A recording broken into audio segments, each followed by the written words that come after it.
Dan Rasul sehari-hari menggunakan bahasa itu sebagai bahasa Arab. Nah, ketika kita niatkan untuk ibadah dan mencontoh Rasul kita sering berbicara dengan bahasa itu, maka itu sangat mudah. Lalu kalau kita sebagai seorang muslim Ustadz, kalau kita tidak ada keinginan atau selama hidup tidak pernah belajar bahasa Arab, apakah berdosa Ustadz?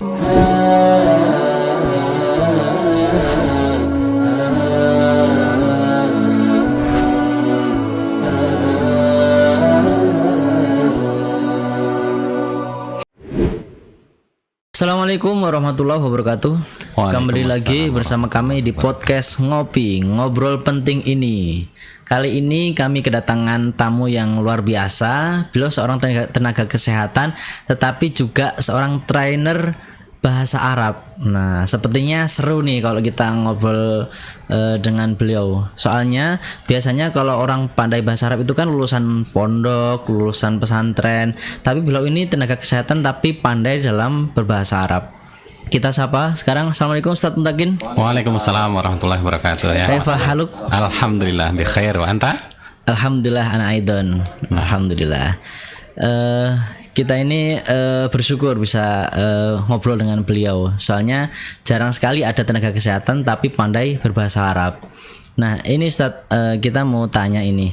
Ustadz ini kan seorang tenaga kesehatan ya di bagian radiologi. Tetapi kenapa kok Ustadz ini bisa pandai berbahasa Arab itu?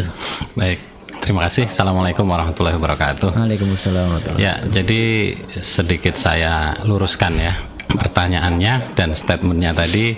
Saya kalau dikatakan bahasa Arab itu pandai, sebenarnya tidak juga ya, atau belum juga ya. Artinya masih lebih banyak yang pandai daripada saya, teman-teman di luar sana. Nah, hanya saja saya itu menikmati. Jadi belajar bahasa Arab dan praktek bahasa Arab ini benar-benar alhamdulillah bisa saya nikmati. Nah, kenapa sebagai seorang kesehatan, bagi saya apapun profesi kita, kegiatan kita, semua berhak atau semua punya kesempatan yang sama untuk bisa menikmati bahasa Arab yang dia adalah bahasa internasional, tapi bagi kita seorang muslim sekaligus bahasa kitab suci kita yaitu Al-Quran. Ya. Jadi sebenarnya untuk belajar bahasa Arab ini bukan khusus untuk pengajar itu Ustaz ya, tapi semua profesi sebenarnya harus belajar gitu ya. Betul, jadi sebaiknya demikian ya. Bahasa Arab ini kan bahasa internasional, jadi dimanapun kita berada, termasuk kita bekerja atau punya usaha, sekarang sudah era globalisasi, ini adalah bahasa universal, siapapun berhak, dan kita punya kesempatan ke arah sana, termasuk di rumah sakit ya. Kalau bisa rumah sakit itu juga bertaraf atau standar internasional, salah satunya ya kita bisa menguasai bahasa internasional, yaitu bahasa Arab yang diakui oleh PBB itu hanya ada 7. Salah satunya bahasa Arab itu sendiri. Gitu. Iya, kalau kita menanggapi pernyataan dari Ustadz Mutakin itu kan tidak harus muslim juga yang harus belajar bahasa Arab ya. Betul. Nah, kalau kita sebagai seorang muslim itu Ustadz, itu sebenarnya apa pentingnya Ustadz kalau seorang muslim itu mempelajari bahasa Arab itu? Ya, jadi yang pertama yang perlu kita ketahui dan banyak yang tidak tahu, kenapa kok kita ini penting untuk mempelajari dan sekaligus mempraktekkan.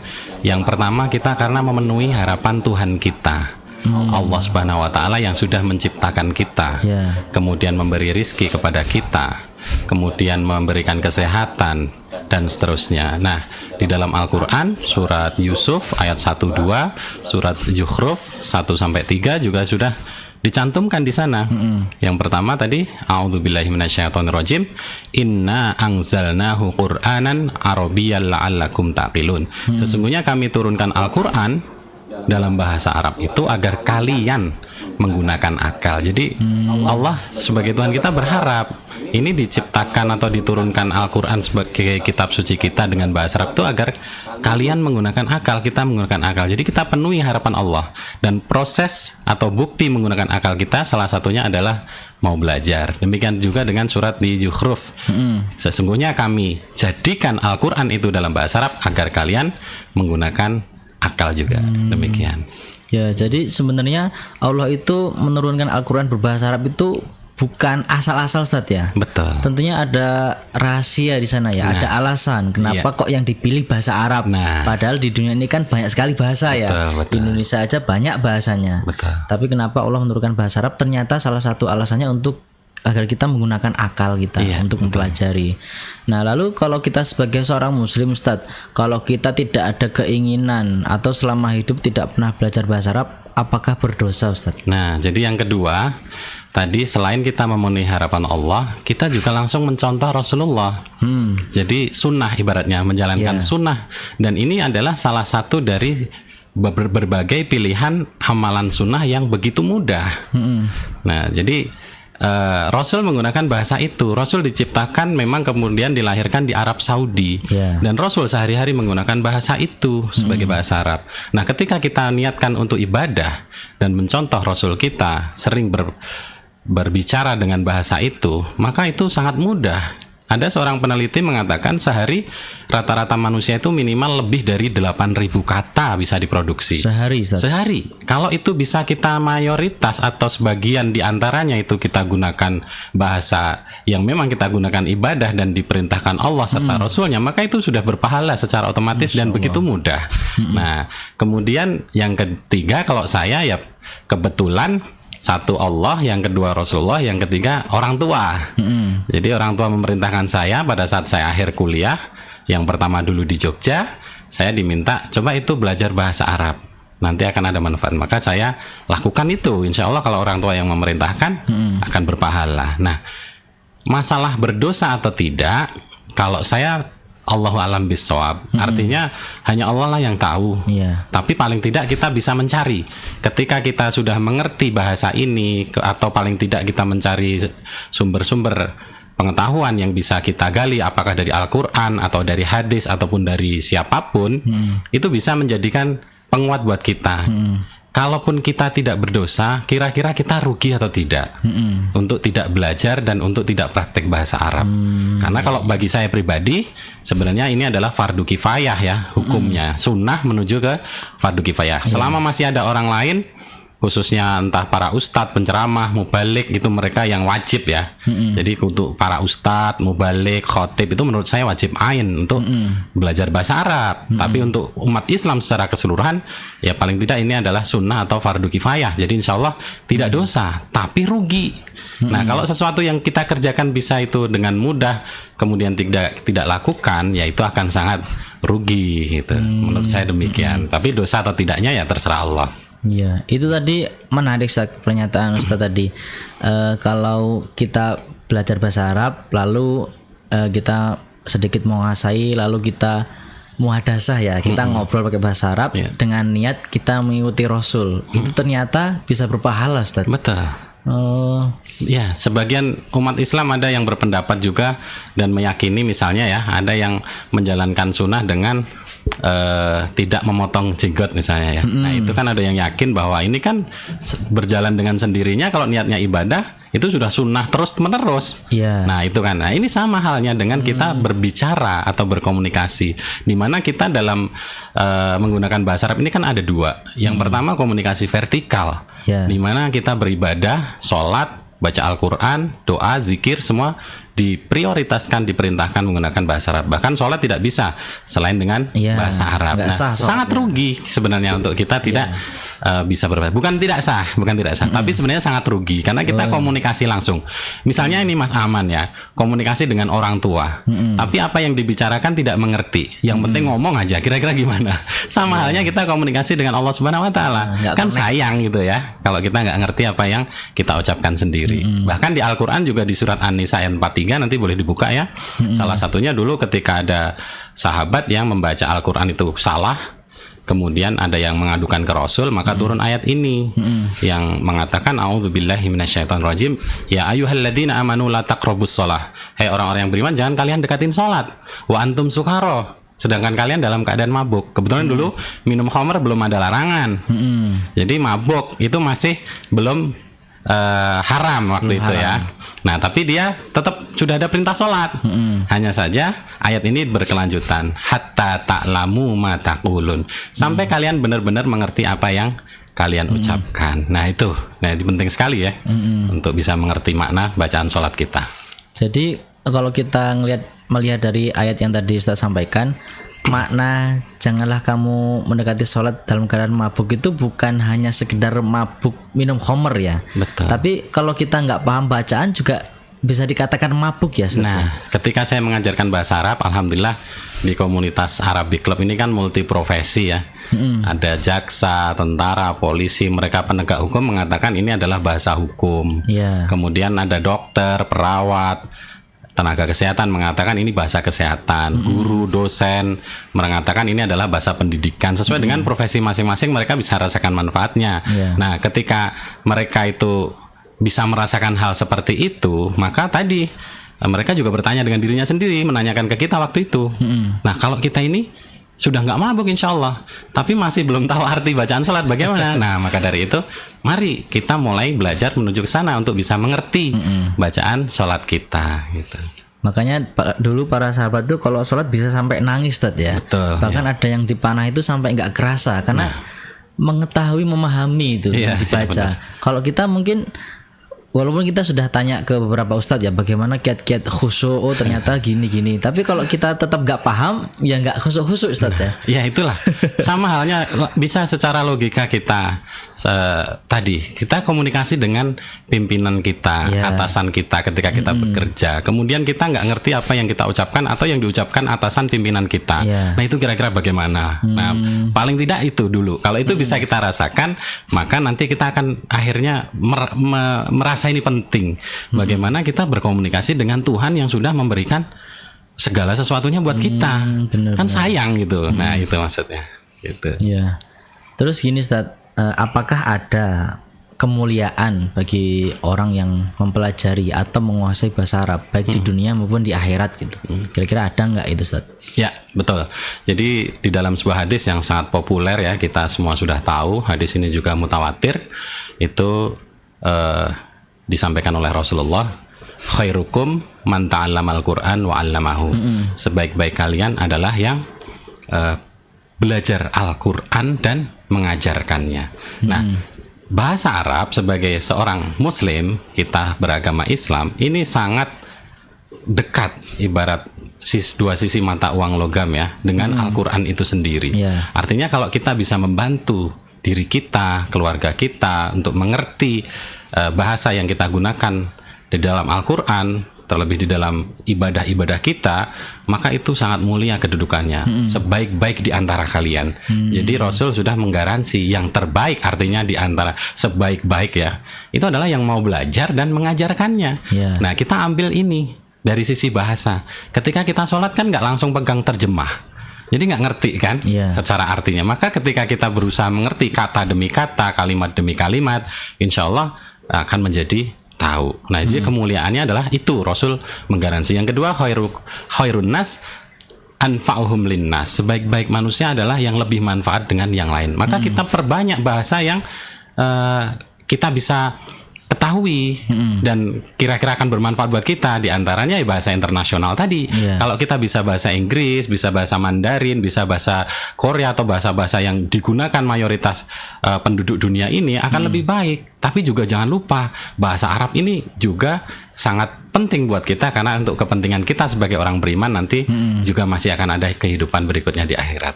Iya. Menarik tadi Ustaz yang hadis pertama yang tadi disampaikan, kalau sebaik-baik manusia, sebaik-baik dari kalian adalah yang belajar Al-Quran dan mengajarkannya.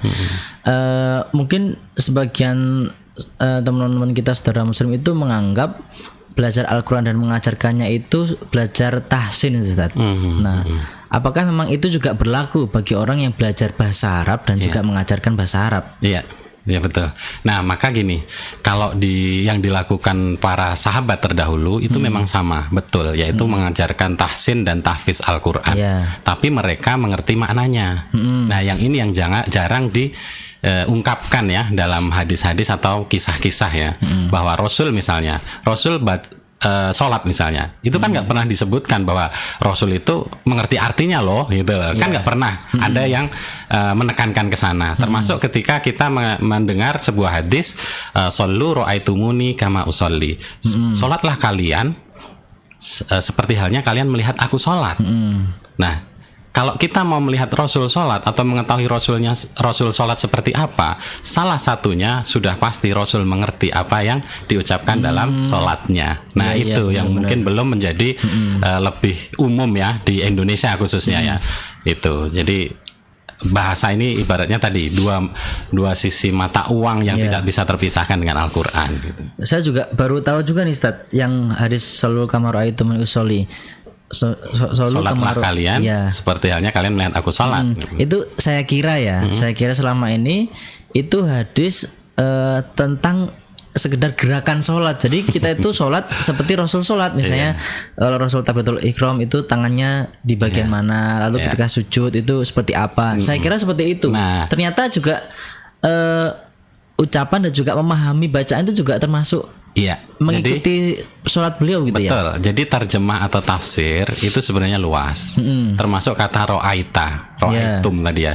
Bagaimana kalian melihat aku sholat. Di dalam Al-Quran, ro'aital ladzi yukadzibu bidin, itu artinya adalah apakah kamu tahu atau kalian tahu orang-orang yang mendustakan agama. Jadi di sini bisa bermakna bukan hanya melihat. Nah, kalau melihat kan kesannya gerakan saja. Tapi mengetahui Rasul itu sholatnya seperti apa. Nah, jadi bukan hanya gerakannya, tapi juga tahu artinya. Hanya saja kita belum pernah melihat atau mendengar hadis-hadis, kisah-kisah yang menanyakan ke Rasul. Rasul tahu nggak sih arti bacaan sholat? Kan nggak ada tuh, jarang kita. Atau kalau cari cobalah. Nah, itu kan tidak diungkap ya. Tapi sudah menjadi keyakinan kita semua bahwa Rasul dan para sahabat mengerti, sehingga sahabat beliau yang bernama Umar bin Khattab itu yang paling peduli ya, seorang pejabat, pemimpin negara, pemimpin pasukan perang saat itu, dikisahkan mengingatkan pasukannya. Ketika beliau inspeksi menunggang kuda, ada salah satu pasukan sedang memanah, latihan gitu ya. Kemudian memanahnya masih belum bagus lah, belum baik lah. Nah, disinggung lah sama Umar.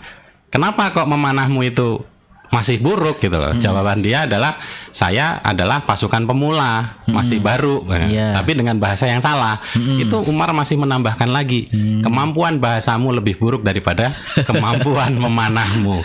Nah, ini kan saking pedulinya ya seorang pejabat. Maka kita berharap mudah-mudahan pejabat-pejabat di negeri kita atau lingkungan terdekat kita juga akan peduli pentingnya tentang bahasa, baik bahasa kita maupun bahasa internasional, apalagi bahasa kitab suci Al-Quran. Benar-benar. Jadi memang sahabat Nabi saja masih ada yang keliru ya Ustaz ya. Dan itu juga ditegur. Kalau itu tidak penting, nggak mungkin Umar sampai menegur gitu Ustaz ya. Betul. Iya benar. Nah ini Ustaz, ini kan sekarang kita sudah dekat dengan bulan suci Ramadan ini. Nah, bulan Ramadan ini kan identik dengan Al-Quran, tilawah. Pasti banyak orang yang banyak tilawah Al-Quran 1 atau 2 juz. Nah, kalau orang sudah hafal Al-Quran kan pasti lebih mudah dalam tilawah itu. Tapi kalau kita misalnya kita menguasai bahasa Arab, pandai muhadasah, apakah itu juga berpengaruh Ustaz dalam tilawah kita? Itu apakah lebih memudahkan tilawah atau tidak ada pengaruhnya sama sekali gitu? Nah, ini masih banyak yang belum tahu ya tentang makna tilawah ya. Tilawah itu kan bahasa Arab juga. Itu artinya membaca, tapi membaca dengan seksama. Yang artinya adalah perhatian atau peduli dengan makna. Beda dengan kiroah. Jadi yang selama ini kita sering ucapkan tilawah itu mungkin maksudnya adalah kiroah, sekedar melafazkan Al-Quran. Jadi membaca tapi melafazkan saja, tanpa harus tahu maknanya. Itu namanya kiroah. Jadi kalau kita bisa bahasa Arab, insya Allah ya kita akan masuk ke dalam jenjang tilawah. Dan itu yang dijanjikan oleh Allah. Salah satu dari 3 hal kalau kita lakukan, maka kita tidak akan pernah rugi di dunia ini. Apa itu? Di dalam surat Fatir ayat 29, nanti bisa dicek ya, mudah-mudahan tidak salah. A'udzubillahi minasyaitonirrajim. Innalladzina yatsluna kitaballah. Sesungguhnya orang-orang yang membaca dengan seksama kitab Allah, yaitu Al-Quran, wa aqamus shalah, dan mendirikan salat, wa anfaqu mimma razaqnahum, dan berinfak dari apa-apa yang kami rezekikan kepada mereka, sirron wa alaniyah, baik diam-diam maupun terang-terangan. Kata Allah, jaminan Allah adalah yarjuna tijaratan lan taburo. Mereka itu adalah orang-orang yang tidak akan pernah rugi. Jadi ternyata salah satu syaratnya membaca Al-Quran dengan seksama. Pakainya yatsluna itu tilawah.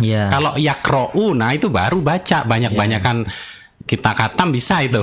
Tapi kalau ini yatsluna, berusaha mengerti dengan artinya. Nah itu. Nah ini menarik teman-teman. Saya juga jadi tahu ini ternyata yang sering kita ucapkan, yang sering teman-teman diucapkan kan, kamu sudah tilawah Al-Quran belum itu.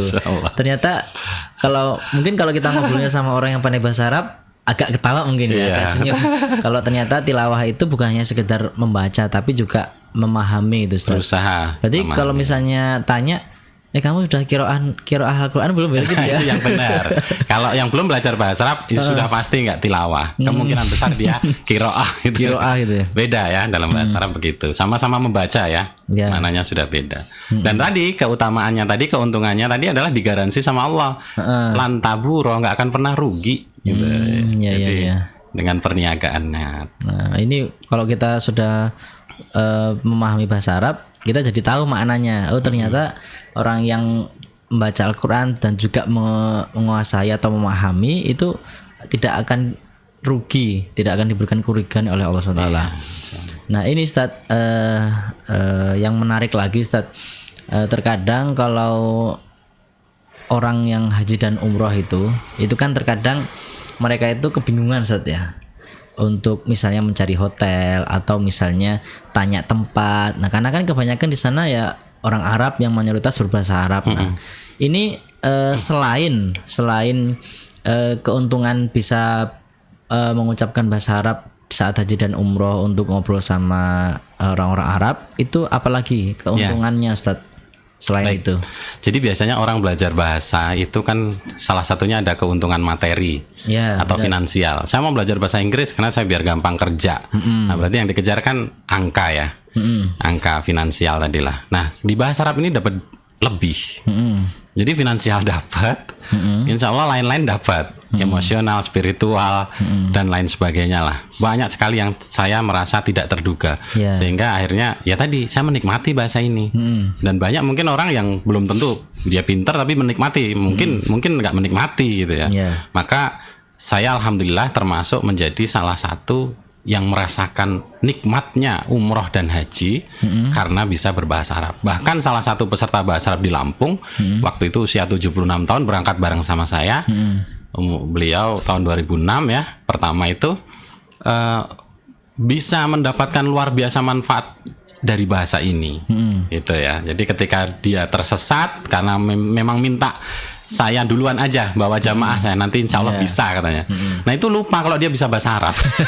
Minta tolongnya sama orang-orang Indonesia terus, sama-sama pusingnya, bingung gitu lah. Tapi begitu beliau bertobat, sholat lagi di dalam Masjidil Haram, loh saya kan bisa bahasa Arab, dibuat ingat sama Allah, tadi dibuat lupa. Nah baru dia ingat bisa bahasa Arab, akhirnya dia nanya sama orang Arab dan akhirnya dibantu sampai ke hotelnya itu ya. Sakingnya ya itu ya. Saya sendiri juga bawa jamaah umroh, alhamdulillah ini atas izin Allah ya. Kemudian berangkat ke tanah suci itu salah satunya memang karena bahasa Arab. Dan tidak ada kesulitan sama sekali, kemudahan terus yang kita dapat. Slogan ahlan wa sahlan itu kan jelas, artinya selamat datang. Tapi ahlun itu keluarga, sahlun itu mudah. Jadi orang sana itu akan menjadikan kita keluarga dan kita dipermudah. Nah sebagai contoh misalnya nggak mau dapat hampir kehilangan kamar misalnya atau apalah cerita-cerita yang selama ini, itu alhamdulillah justru diganti yang lebih baik semuanya. Artinya sangat bermanfaat secara profit benefit. Bahkan di luar itu mau belanja, saya pernah membuktikan juga, tapi nggak tahu nanti kalau teman-teman yang membuktikan ya, beli handphone atau beli laptop, barang-barang elektronik di toko-toko itu kan biasanya nggak bisa ditawar karena sudah ada price-nya, price list-nya ya. Sehingga saya mencoba karena cuma untuk praktek bahasa Arab saja. Saya mau menanyakan manajernya di situ. Ini saya cuma punya uang segini bisa nggak? Ternyata dikasih. Aneh itu. Coba kalau kita di, mohon maaf, Mall Bumi Kedaton atau di Lampung City Mall pakai bahasa Lampung kira-kira dikasih nggak? Nah itu loh ya. Jadi aneh sekali ya. Ini menurut saya sebuah keuntungan yang tidak pernah bisa diprediksi ya. Jadi itu kalau kita mau mempelajari bahasa Arab untuk persiapan berangkat ke tanah suci, apalagi petugas, ketua kloter, pendamping ibadah, tenaga kesehatan, sebaiknya pelajarilah ini. Nanti akan banyak kemudahan-kemudahan kita dan kita bisa banyak nolong orang di sana. Ya benar-benar. Tapi boleh nggak Ustadz kalau kita tuh mempelajari bahasa Arab tapi hanya untuk mencari keuntungan materi itu Ustadz? Boleh nggak itu? Ya. Jadi sebenarnya manusia ini kan bertingkat-tingkat ya. Iya. Artinya kita tidak bisa memaksakan ya. Kamu belajar harus karena Allah. Iya. Itu kan nggak bisa kan. Karena kalau Allah sudah seneng kan tinggal dikasih semua. benar. Ada yang belajar nyari jodoh. Ya alhamdulillah ketemu jodoh, masih lumayan gitu ya. Jodohnya di lingkungan yang baik gitu kan. Yang baru akhirnya kemudian oh iya ya, ternyata harus karena Allah gitu kan. Artinya bertahap saja. Ya apapun yang kita merasa kita anggap itu sebuah kebaikan, keuntungan nggak apa-apa. Niat nggak bisa harus sama maksud saya. Ada yang karena pengen keluar negeri. Dulu mohon maaf pertama kali saya belajar justru motif saya adalah kerja di Qatar. Karena kerja di Indonesia mohon maaf gaji ringnya 10 juta. Di Qatar 20-30 juta. Nah, belum mendekati ke Mekah kan. Nah, itu orientasi saya waktu itu. Sehingga sama materi juga kan. Nah, tapi akhirnya lama-kelamaan ternyata kok dapat kenikmatan yang lain ya dari sisi ibadah dan seterusnya. Itu yang membuat akhirnya saya semangat untuk menyebarkan, mengajak siapapun untuk terus ramanya ayo belajar dan praktek bahasa Arab. Boleh. Jadi mau silakan yang belum ketemu jodoh, yang belum nanti kan doanya akan menjadi lebih baik insya Allah. Atau yang belum punya pekerjaan atau yang sedang nyalon anggota dewan, kalau perlu nyalon presiden, nyalon apapun belajar dulu bahasa kitab suci Al-Qur'an, insya Allah akan semakin bermanfaat. Iya, terkadang saya juga melihat orang Indonesia ya, orang Indonesia yang lancar berbahasa Arab ketika ngobrol pakai bahasa Arab sama orang yang lancar ngomong pakai bahasa Inggris itu beda, Ustaz. Apa ya? Seperti kelihatan lebih berwibawa, lebih gagah gitu kalau ngobrol bahasa Arab. Iya benar, Ustaz. Saya pun lihat di komentar-komentar itu kebanyakan begitu. Kok kayaknya kalau ngobrol pakai bahasa Arab tuh kayaknya bagus ya, kayaknya lebih berwibawa gitu ya. Apa memang berpengaruh seperti itu, Ustaz? Itu Muslim juga ya? Ya, yang dari pondokan biasanya kan kalau ngelihat ngobrol pakai bahasa Arab itu. Baik. Ya, kalau berwibawa atau tidak saya kurang memperhatikan ya. Tapi justru yang saya perhatikan justru lebih gaul gitu. Lebih gaul malah. Iya, lebih keren gitu loh. Artinya kalau kita bisa bahasa Inggris tuh masih bisa kedetek untuk saat ini ya. Kita ngomong Inggris, teman-teman tuh masih bisa ngerti. Oh, iya. Tapi kita ngomong Arab malah justru sebaliknya untuk saat ini loh ya. Heran gitu. Nah, artinya pada heran kan. Nah, artinya menurut saya lebih keren. Tapi bisa jadi juga karena lebih berwibawa kalau memang ya itu tadi yang dia bawa adalah bahasa fusha, bahasa ruh Al-Qur'an. Nah, artinya Allah bisa kasih itu. Artinya tambahan bonusnya mungkin ya. Tapi menurut saya itu lebih keren lah. Sayang lah kalau kita anak-anak muda sekarang nggak bisa bahasa Arab gitu ya. Kalau menurut saya. Apalagi yang sudah tua, mohon maaf ini. Ini harus minimal ada 4 passwordnya itu harus dipelajari itu. Man robuka, wa man nabiyuka, wa madinuka, wa ma kitabuka. Nanti pertanyaannya seperti itu. Siapapun ayo belajar bahasa Arab. Iya. Benar kita tahu lah. Kalau itu pertanyaan di dalam kubur nanti ya. Itu dulu ya benar yang. Ya, terakhir ini Ustaz, untuk teman-teman nih, terutama yang melihat podcast ini, kalau mau belajar bahasa Arab mulai dari awal itu bagaimana Ustaz? Caranya itu bagaimana, terutama bagi orang yang sangat sibuk gitu Ustaz. Nah, ini tips-tipsnya bagaimana Ustaz biar bisa belajar bahasa Arab dari nol sampai mahir gitu. Ya, baik. Di Abdul Muluk kan sudah dibuka ya. Alhamdulillah kembali berjalan setelah pandemi. Tahun kemarin kita buka program gratis. Tahun ini Rohis juga meringankan siapapun yang mau infak seikhlasnya silahkan. Kalau ada 10 orang itu bisa segera jalan, dibuatkan kelasnya, nanti diatur jadwal sama pengajarnya, infak seikhlasnya semampunya gitu ya. Tapi kalau bagi yang sibuk-sibuk nih, nah ini sebenarnya sudah terjawab juga sebelum pandemi sudah banyak. Jadi orang-orang yang memang online ya. Dia memang ada yang online. Bahkan saya pernah mengajar itu langsung dari Madinah. Yang belajar malah di Madinah. Orang Madinah. Iya, karena dia mau ditugaskan di sana. Oh, jadi tugas negara ya, tugas negara, dia sedang tugas di sana dan mau dipindahkan di sana. Sehingga ya jarak jauh mau tidak mau. Nah, kemudian kalau sebelumnya waktu pandemi juga dari Ternate, dari Aceh itu juga bisa. Nah, yang mau offline karena memang offline lebih baik sebenarnya. Meskipun online sudah bisa, itu ya kalau kami menyesuaikan kalau untuk privat. Terus terang kalau privat ya harus profesional. Artinya ada tarif biayanya, nanti tinggal konfirmasi bisanya jam berapa. Insya Allah jam berapapun akan dipenuhi selama jadwalnya tidak bertabrakan dengan yang lain. Gitu. Yang penting kita kasih kemudahan. Ya, bagi teman-teman yang serius untuk belajar bahasa Arab bisa datang ke Masjid Al-Muqtaf hari Rabu pada Zuhur ya Ustaz ya. Ya. Alhamdulillah teman-teman, kita sudah ngobrol cukup banyak ini dengan Ustadz Muntakin, seorang tenaga kesehatan di bagian radiologi, tapi menikmati ya Ustadz ya, bukan pandai ya, menikmati bahasa Arab, sehingga alhamdulillah luar biasa banyak kemudahan-kemudahan yang beliau dapatkan, bahkan sampai haji dan juga umroh, bisa mengajar kelas private dan juga lain-lain. Nah, mudah-mudahan kita semua termotivasi dan juga kita mau belajar bahasa Arab yang padahal bahasa itu adalah bahasa Al-Qur'an. Syukur Ustaz, jazakallahu khair atas kehadirannya.